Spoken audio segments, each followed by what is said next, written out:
Assalamualaikum warahmatullahi wabarakatuh. Selamat pagi, selamat bertemu kembali dengan saya Ibu Lilin Okta dalam mata pelajaran PKWU semester 2, khususnya kelas 11 MIPA, 11 IPS, dan 11 Ilmu Bahasa. Kali ini Ibu akan membahas materi sumber daya usaha kerajinan dari bahan limbah berbentuk bangun ruang. Mudah-mudahan kalian semua sehat dan bisa mengikuti materi kali ini. Sebelum kita masuk materi, kita berdoa terlebih dahulu sesuai dengan agama kita masing-masing. Berdoa dipersilahkan. Baik, minggu lalu Ibu membahas tentang perencanaan usaha kerajinan dari bahan limbah berbentuk bangun ruang dan juga membahas ide dan peluang usaha kerajinan dari bahan limbah berbentuk bangun ruang. Sebelumnya, Ibu akan mengingatkan kalian terus-menerus untuk selalu mengerjakan tugas tepat waktu, mengikuti ulangan harian. Jika berhalangan hadir, dipersilakan izin, akan Ibu berikan waktu susulan. Jika nilai belum mencapai KKM, akan Ibu berikan waktu remedial. Dan jangan lupa, kehadiran kalian di kelas akan Ibu persentase. Tetapi tidak menutup kemungkinan jika kalian berhalangan hadir pada waktu kegiatan belajar mengajar, dipersilahkan untuk melihat video Ibu di YouTube. Baik, materi ini diharapkan kalian dapat mengidentifikasi sumber daya yang dibutuhkan dalam mengembangkan usaha kerajinan dari bahan limbah berbentuk bangun ruang. Faktor pendukung sumber daya usaha kerajinan bahan limbah berbentuk bangun ruang. Yang pertama adalah faktor manusia, yang kedua adalah faktor keuangan, yang ketiga adalah faktor organisasi, yang keempat adalah faktor perencanaan, yang kelima adalah faktor mengatur usaha, yang keenam adalah faktor pemasaran, dan yang ketujuh adalah faktor administrasi. Akan Ibu jelaskan masing-masing faktor pendukung sumber daya usaha kerajinan.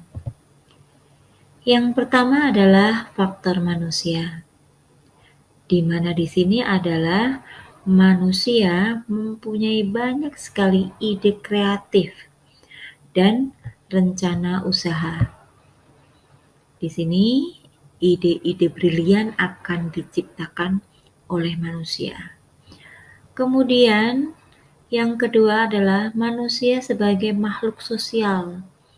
Juga akan sangat penting faktor manusia di sini karena hubungannya adalah hubungan antar sosial manusia.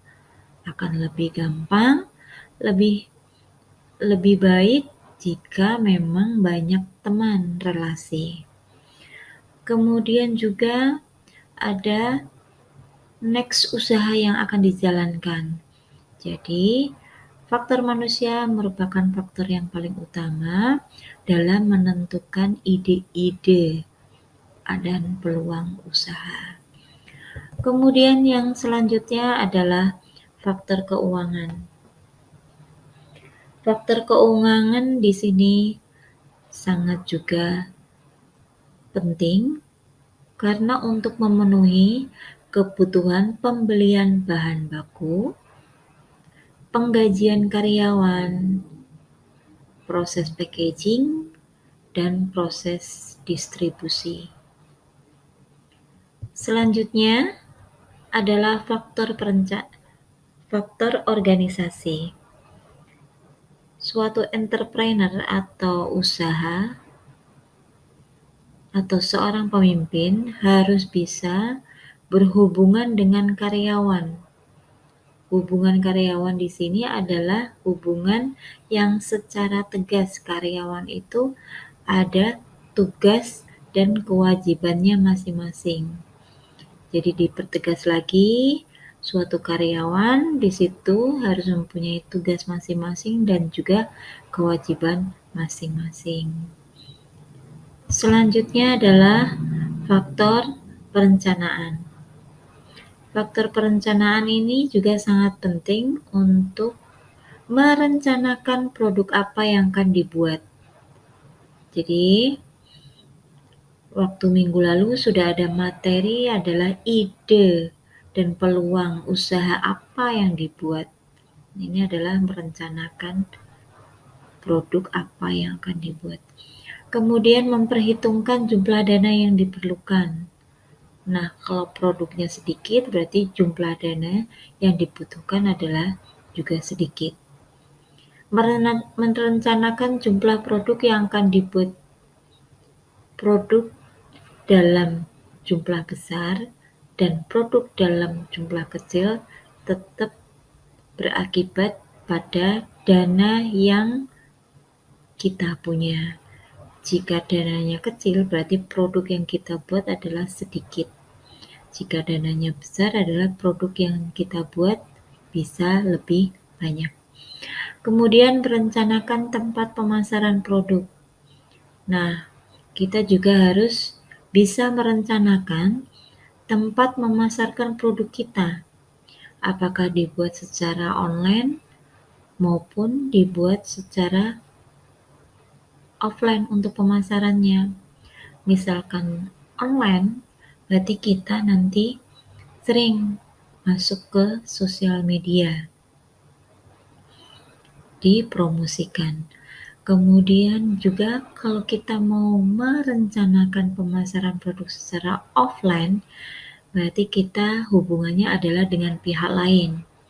Contoh, jika kita menitipkan produk kita pada toko-toko atau swalayan. Yang kedua, kita butuh showroom untuk memasarkan produk kita. Yang ketiga, kita juga perlu berhubungan dengan pihak lain, penyelenggara seperti penyelenggara UMKM. Selanjutnya adalah faktor mengatur usaha. Suatu pemimpin diharapkan dapat mengatur usaha yang dijalankan. Di sini ada 10 cara mengatur. Yang pertama adalah menyusun uraian tugas pokok untuk menjalankan usahanya. Jadi, semua itu ada job deskripsinya. Misalnya si A tugasnya apa, si B tugasnya apa, dan lain-lain. Kemudian yang kedua, menyusun struktur organisasi usaha. Baik, ketika kita mempunyai usaha, kita harus punya struktur organisasi usaha. Yang pertama adalah pemimpin atau manajer sampai ke bawahan. Kemudian yang ketiga adalah memperkirakan tenaga kerja yang dibutuhkan. Nah, usaha kita kecil apa menengah apa besar? Bisa dilihat dari tenaga yang kita butuhkan. Kemudian yang keempat, menetapkan balas jasa dan insentif. Jadi suatu pemimpin harus bisa membedakan mana karyawan yang punya skill tinggi, mana karyawan yang kerjanya overtime, dan mana karyawan yang kerjanya asal-asalan, asal masuk saja. Jadi di situ ada namanya balas jasa dan insentif. Jika karyawan itu berskill tinggi, maka gaji juga akan berbeda dengan yang lain. Kemudian yang melakukan overtime, ada kerja lembur, berarti ada tambahan insentif. Kemudian yang kelima adalah membuat jadwal usaha. Maksudnya di sini adalah suatu perusahaan atau usaha yang kita punya harus punya time schedule. Jadi waktu untuk membuat atau memproses barang sampai dengan barang jadi. Misalkan Januari pembelian bahan baku. Januari minggu kedua sudah proses produksi. Kemudian akhir Januari sudah mulai barang jadi. Februari, awal Februari sudah harus terdistribusi ke pasar-pasar. Jadi kita harus punya time schedule untuk itu.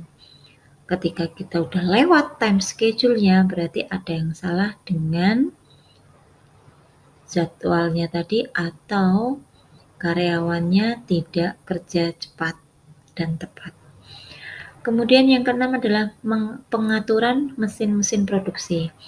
Ada saatnya mesin-mesin produksi itu dijadwalkan on dan off.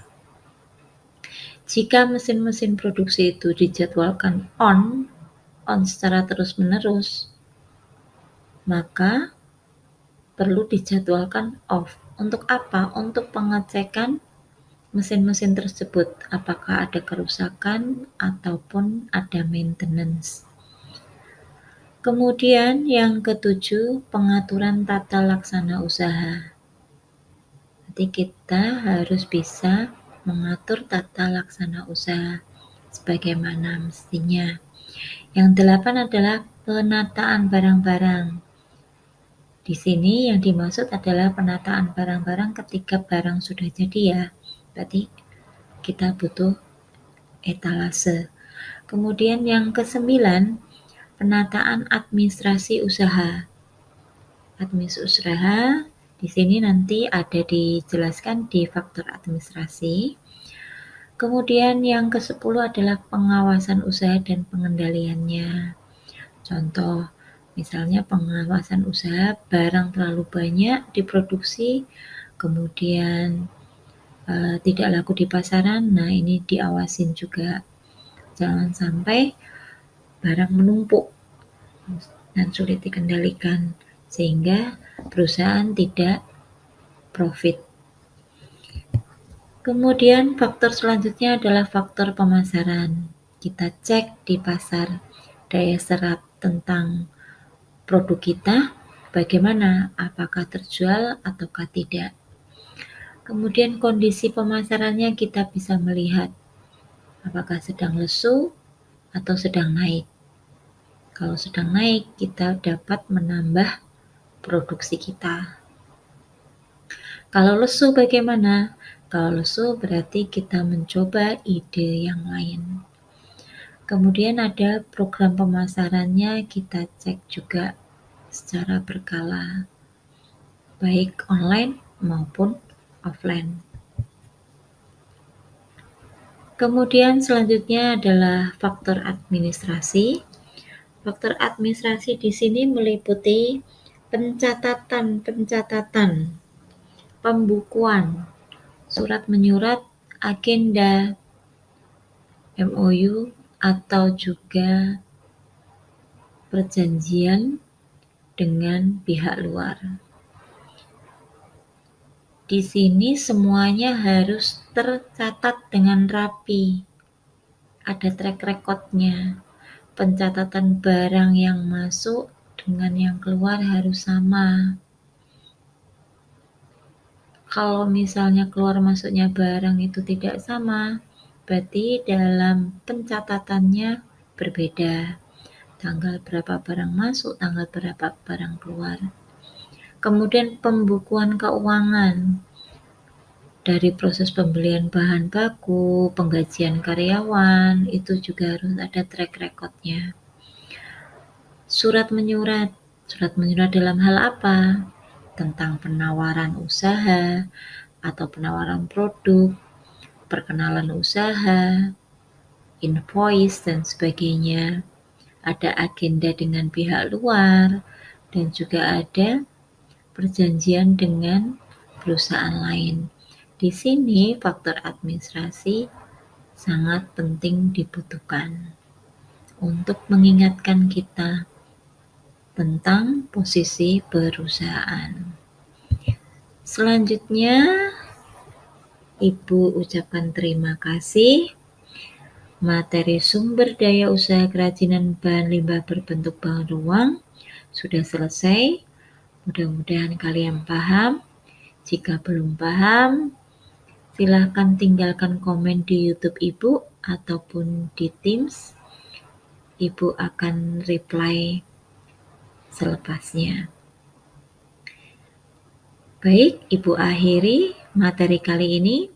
Wassalamualaikum warahmatullahi wabarakatuh.